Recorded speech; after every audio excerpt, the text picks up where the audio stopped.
Every story has a side they never told you. Welcome to Hidden Chapters, where history whispers its forgotten truths. Today, we journey to the heart of 17th century Central Africa, to the ancient kingdoms of Ndongo and Matamba, where one woman stood against the Portuguese Empire and defied the chains of conquest. Her name was Queen Nzinga Mbande, the warrior who would not kneel. Our story begins in 1583, in the proud kingdom of Ndongo, what is now modern-day Angola. But the peace of this land was fragile. On the western coast, foreign ships had begun to appear, ships carrying the mark of Portugal and the shadow of the transatlantic slave trade. Nzinga was born into the royal Mbande family. From her earliest years, she was no ordinary princess. While others played, Nzinga trained in archery, strategy, and the art of war. Her father saw in her a mind as sharp as any blade. The elders would later say, even as a child, Nzinga spoke like a commander and walked like destiny itself. By her teens, she was attending councils of war, learning the politics of power and betrayal. It was here she first heard the name Portugal and understood what it meant: slavery, loss, and humiliation. By the dawn of the 17th century, Ndongo faced relentless Portuguese invasions. From their stronghold in Luanda, they seized land and captured villagers to feed the slave trade. After King Kilonji died in battle, Nzinga's brother, Ndongo and Matamba, rose to the throne. But his reign was one of fear. The Portuguese advanced deeper, and betrayal festered even within the royal court. Nzinga, now a fierce and diplomatic woman in her late 30s, became her brother's most trusted advisor. She urged him to resist, not just with swords, but with strategy. When the Portuguese governor proposed peace negotiations, Ndongo and Matamba turned to his sister. "You will go," he told her. "But remember, they respect no one, not even kings." The year was 1622, in the city of Luanda, a coastal capital ruled by arrogance and power. Nzinga arrived dressed in royal silk and gold, surrounded by her envoys. Inside the governor's chamber, she found no chair provided for her, a calculated insult to show she was beneath them. But Nzinga did not flinch. Instead, she turned to one of her attendants. With silent dignity, the man knelt, forming a human seat with his back. Nzinga sat upon him, her eyes level with the governor's. As the chronicles say, she met empire eye to eye, and did not blink. The meeting ended with a peace treaty, but the peace was a lie. Within a year, the Portuguese broke their word. When her brother, broken by despair, took his own life in 1624, Nzinga ascended the throne. And with that, the age of submission ended. Now Queen Nzinga Mbande, she took command of a shattered nation. She reorganized her army, blending traditional warriors with defected soldiers and even former slaves. Her first act was vengeance. In 1625, she led her forces into the Battle of Angola. It was here that her troops ambushed a Portuguese column marching toward the interior. The clash was brutal. Though heavily outnumbered, Nzinga's guerrilla strategy crushed the Portuguese vanguard, forcing them into retreat. The Dan River ran red that day, not with defeat, but with rebirth. The victory restored Ndongo's spirit, but the Portuguese regrouped quickly, bringing in reinforcements and allied Angola mercenaries, ruthless raiders known for their brutality.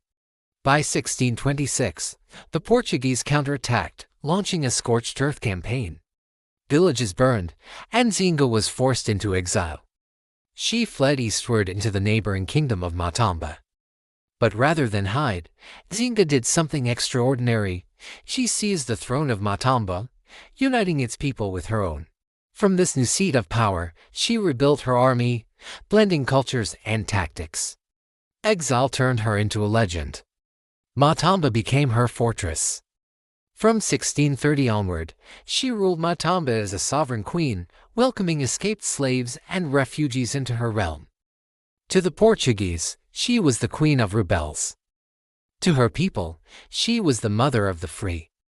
Between 1627 and 1635, Nzinga led a series of guerrilla campaigns across the Dan River Valley, striking Portuguese forts and slave routes. Her forces, now numbering thousands, used the dense forests to their advantage, attacking at dawn and disappearing by dusk. These became known as the Dan River engagements, small battles that slowly choked Portuguese control of the interior. Villages liberated by her warriors formed a network of safe havens. She fought not for conquest, but for freedom. Each skirmish was a message: no one born free should die enslaved. By 1641, a new player entered the war, the Dutch West India Company.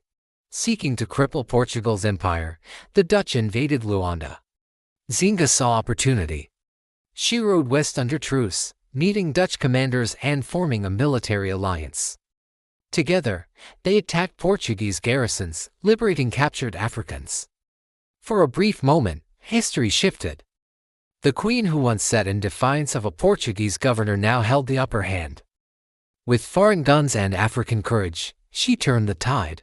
For the first time in a century, Luanda trembled. But victory was fleeting. In 1648, the Portuguese returned with reinforcements, retaking Luanda and driving the Dutch out. Nzinga's armies retreated once more into Matamba, where she fortified her defenses.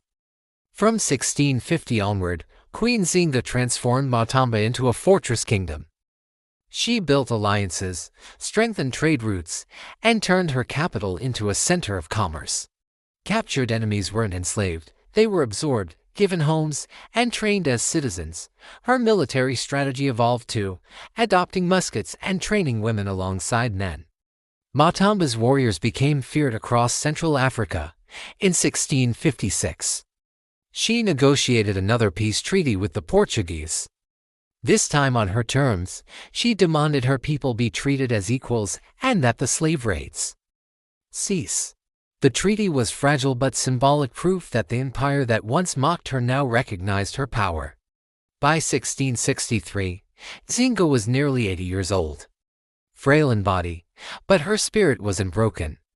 She sat in her royal court surrounded by generations who now called Matamba home. She had seen kings rise and fall, armies come and go, empires born and buried. Yet she remained. As she looked upon the young warriors training in her courtyard, she smiled. The same spirit that guided her sword now lived in them. That same year, Queen Nzinga Mbande passed away peacefully, a rare fate for a ruler who had spent her life in battle. She was buried with full honors, her tomb said to face west, toward the land she never ceased to challenge. Centuries later, her name still echoes. In Angola, she is remembered as a national hero, her image standing tall in Luanda, once her enemy's city. Streets bear her name, songs tell her story, and her legend inspires movements for freedom across Africa and beyond. They called her savage. They called her rebel. But history knows her true name, Queen Nzinga Mbande, the warrior who defied an empire. She fought for her people when others bowed, built alliances when hope was lost, and proved that courage is the one weapon an empire can never conquer. Every story has a side they never told you. This was Hidden Chapters. Thanks for joining us on this journey.